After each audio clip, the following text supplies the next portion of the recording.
Hello दोस्तों, इस video में आज हम टेरिडोफाइटा के एक प्लांट एक्विसिटम के स्टेम, जिसे हम राइजोम भी कहते हैं, उसकी एनाटॉमी डिस्कस करेंगे। एक्विसिटम होमोस्पोरस प्लांट है। होमोस्पोरस इसलिए क्योंकि इसमें बनने वाले जो स्पोर्स होते हैं वो सभी एक ही प्रकार के होते हैं, अतः इसे होमोस्पोरस प्लांट कहा जाता है। इसका जो स्पोरोफाइट है वो रूट, स्टेम और लीव्स 3 भागों से मिलकर बना होता है। उसी में से एक भाग स्टेम, जिसे हम राइजोम भी कहते हैं, उसकी एनाटॉमी हम यहाँ पर डिस्कस करेंगे। अगर स्टेम यानी राइजोम की हम बात करें तो ये मूलतः भूमिगत और विसर्भी होता है, यानी अंडरग्राउंड और क्रीपिंग होता है, साथ ही नोड और इंटरनोड में डिवाइड होता है। इसके अनुप्रस्थ काट में जब आप देखेंगे तो उभार और गर्त साफ नज़र आते हैं, क्योंकि इसका जो नोड है वो ग्रूव्स और रिजेस में बटा होता है। उभार और गर्त उस पर बने होते हैं, इसीलिए इसकी जो बाहरी सतह है वो लहरदार यानी वेवी दिखाई देती है। स्टेम की आंतरिक संरचना यानी कि राइजोम की जो एनाटॉमी है वो 3 मुख्य भागों से मिलकर बनी होती है। सबसे ऊपरी भाग एपिडर्मिस, उसके नीचे कॉर्टेक्स और तीसरा भाग स्टील कहलाता है। सबसे पहले अगर आप एपिडर्मिस की बात करें तो ये इलोंगेटेड सेल्स का सिंगल लेयर से बनी होती है और इसके ऊपर क्यूटिकल की लेयर प्रेजेंट होती है। एपिडर्मिस की जो सेल्स हैं उनकी बाहरी और लेटरल यानी आउटर और लेटरल वॉल्स पर सिलिका का जमाव पाया जाता है। इसी वजह से इसकी जो बाहरी सतह है वो खुरदुरी महसूस होती है। एपिडर्मिस जो मैं राइजोम की बात करता हूँ तो उसमें स्टोमेटा नहीं पाए जाते। यहाँ ये इसलिए लिखना ज़रूरी है क्योंकि स्टेम पर जो एरियल सूट यानी एरियल जो ब्रांचेज होती हैं उसकी एपिडर्मिस में स्टोमेटा प्रेजेंट होते हैं, लेकिन मूलतः जो राइजोम होता है उसकी एपिडर्मिस में स्टोमेटा नहीं पाए जाते। दूसरा भाग कॉर्टेक्स है, जो कि एक कॉम्प्लेक्स स्ट्रक्चर होती है और ये 2 भागों में विभेदित होता है, आउटर कॉर्टेक्स और इनर कॉर्टेक्स। पहले अगर आप आउटर कॉर्टेक्स को आप देखेंगे तो ये बेसिकली स्क्लेरेनकाइमेटस सेल्स का बना हुआ होता है और एपिडर्मिस के ठीक नीचे पाया जाता है। क्योंकि हमने आपको बताया राइजोम की जो बाहरी सतह है उस पर उभार और गर्त पाए जाते हैं, तो जो आउटर कॉर्टेक्स है वो उभारों में अधिक विकसित होता है, जबकि जो खांच हैं उनके नीचे कम विकसित होता है। यानी उभारों में इसके कई स्तर होते हैं, जबकि जो खांच हैं उनमें स्क्लेरेनकाइमा के 1 या 2 स्तर ही पाए जाते हैं। यहाँ पर जो राइजोम का आउटर कॉर्टेक्स है उसमें क्लोरेनकाइमा नहीं पाया जाता, जबकि एरियल सूट जो है उसके आउटर कॉर्टेक्स में क्लोरेनकाइमा भी प्रेजेंट होता है। कॉर्टेक्स का भीतरी भाग, जिसे हम इनर कॉर्टेक्स कहते हैं, ये बेसिकली थिन बॉल्ड पैरेनकाइमेटल सेल्स का बना होता है। पैरेनकाइमेटस जो सेल्स होती हैं उनके बीच बीच में इंटरसेलुलर स्पेसेस यानी कैविटीज़ पाई जाती हैं, जिन्हें वेलिकुलर कैनाल कहते हैं। जो मृदुतकीय कोशिकाओं के बीच में गुहाइकाएं या कैविटीज़ प्रेजेंट होती हैं उनको एक स्पेसिफिक नाम दिया गया है, वेलिकुलर कैनाल। लेकिन ये जो वेलिकुलर कैनाल्स हैं ये राइजोम में वेल डेवलप नहीं होती, मीन्स लेस डेवलप होती हैं, जबकि एरियल सूट में यही वेलिकुलर कैनाल्स वेल डेवलप पाई जाती हैं।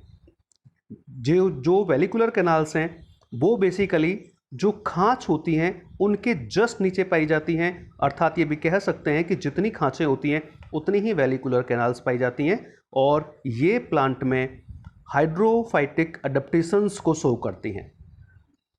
तो इस प्रकार से जो वेलिकुलर कैनाल्स हैं, क्योंकि मैंने आपको प्रारंभ में बताया था जब हम राइजोम की एनाटॉमी डिस्कस कर रहे होंगे तो उसमें जो उसके दोनों भाग हैं यानी नोड और इंटरनोड, उनमें कुछ जो डिफरेंस है वो साथ के साथ यहाँ पर बताना होता है। तो अगर वेलिकुलर कैनाल की बात करें तो ये पर्व संधि यानी कि इंटरनोड पर्व संधि जिसको नोड कहते हैं उसमें अनुपस्थित है और पर्व में ये कम विकसित होती है।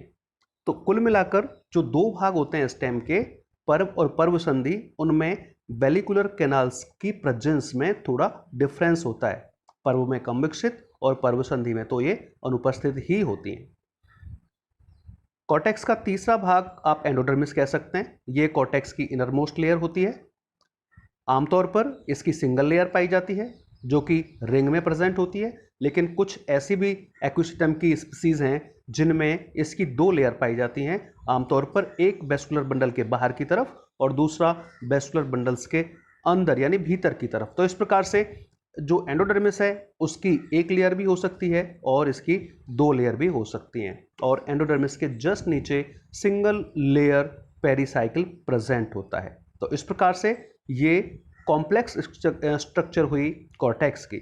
इसके बाद राइजोम की आंतरिक संरचना में जो तीसरा सबसे महत्वपूर्ण भाग है वो होता है स्टील। स्टील में अनेक वेस्कुलर बंडल्स पाए जाते हैं। ये जो वेस्कुलर बंडल हैं वो सेंट्रल पिथ कैविटी के चारों ओर एक रिंग में स्थित होते हैं। इस प्रकार की स्टील को पॉलीफेसिकुलर साइफोनो स्टील कहते हैं। जैसा कि मैं बता रहा हूं कि यहां पर एक सेंट्रल पिथ कैविटी पाई जाती है। इस सेंट्रल पिथ कैविटी को सेंट्रल कैनाल भी कहते हैं। ये जो सेंट्रल कैनाल है वो पर्व संधि में तो नहीं पाई जाती, लेकिन पर्व में पाई जाती है अल्प विकसित रूप में। यहां पर अल्प विकसित जहां हम लिख रहे हैं इसका मतलब ये कंपैरिजन है एरियल सूट से। यही सेंट्रल कैनाल एरियल सूट में वेल डेवलप पाई जाती है। तो इस प्रकार से जो संवहन पोल हैं वो बेसिकली उभारों के नीचे वेलिकुलर कैनाल के एकांतर क्रम में व्यवस्थित होते हैं। रंभ में जो कि मुख्य रूप से पाई जाने वाली स्ट्रक्चर हैं जिन्हें आप वेस्कुलर बंडल्स कहते हैं, इनकी प्रेजेंस कहाँ है ये इंपॉर्टेंट आपको जरूर ध्यान रखना है। तो इसके लिए आप ये कहेंगे कि जो वेस्कुलर बंडल्स हैं वो बेसिकली उभारों के नीचे, मैंने पहले बताया था कि वेलिकुलर कैनाल्स जो हैं वो खांचों के नीचे पाई जाती हैं, जबकि वेस्कुलर बंडल्स हैं वो उभारों के नीचे पाए जाते हैं। अर्थात ये कह सकते हैं कि वेलिकुलर कैनाल और वेस्कुलर बंडल अल्टरनेट रूप में प्रेजेंट होते हैं। वेस्कुलर बंडल्स के टाइप की बात करें तो ये बेसिकली कॉन्जॉइंट, कोलैटरल, क्लोज्ड और एंडार्क टाइप के होते हैं। इनमें फ्लोएम वेल डेवलप होता है लेकिन जाइलम लेस डेवलप होता है, यानी जो दो मुख्य वेस्कुलर टिश्यूज हैं उनमें भी यहां पर अंतर पाया जाता है। जो वेल डेवलप है वो फ्लोएम है और लेस डेवलप है वो जाइलम है।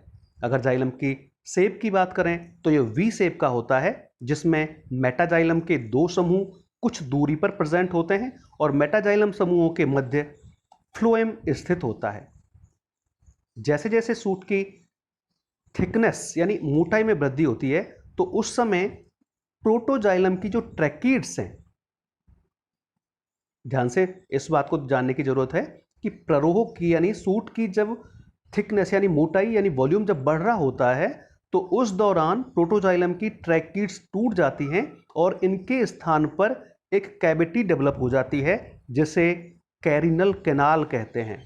ये जो कैरिनल कैनाल है वो पर्व संधि में तो नहीं पाई जाती लेकिन पर्व में अल्प विकसित होती है। ये फिर आपको एरियल सूट से डिफरेंस है यहां पर। इसका मतलब ये हुआ, जब मैं यहां बोल रहा हूं कि पर्व में कैरिनल कैनाल अल्प विकसित है तो एरियल सूट में ये वेल डेवलप पाई जाती है।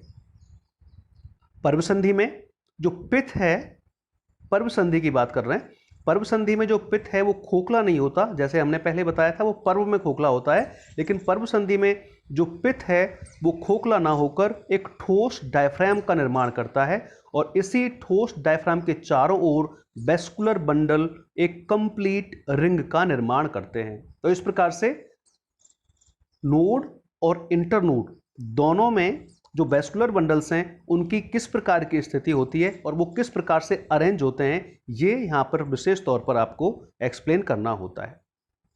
ये सारे जो प्रमुख भाग मैंने आपको तीनों बताए, एपिडर्मिस, कॉर्टेक्स और स्टील, इन तीनों को आप इस डायग्राम में आराम से पहचान सकते हैं, देख सकते हैं कि कहाँ एपिडर्मिस है, इसमें वेलिकुलर कैनाल्स कहाँ हैं, एंडोडर्मिस कहाँ है, इसके अलावा वेस्कुलर बंडल्स और वेलिकुलर कैनाल्स की पोजीशन में क्या आप देख पाते हैं, और पिथ जो यहाँ पर आपको एक कैविटी के रूप में नजर आ रहा है वो भी आपको यहाँ पर साफ नजर आता है। तो इस प्रकार से ये एक्विसीटम के राइजोम, जिसे आप स्टेम भी कहते हैं, उसकी आंतरिक संरचना है। मैं समझता हूं ये आपको आराम से समझ आ गई होगी। एक बार आप वापस से पूरा वीडियो देखें और जो स्लाइड्स हैं उनको आप पढ़ें तो ये आप और अच्छे से समझ पाएंगे। Thank you.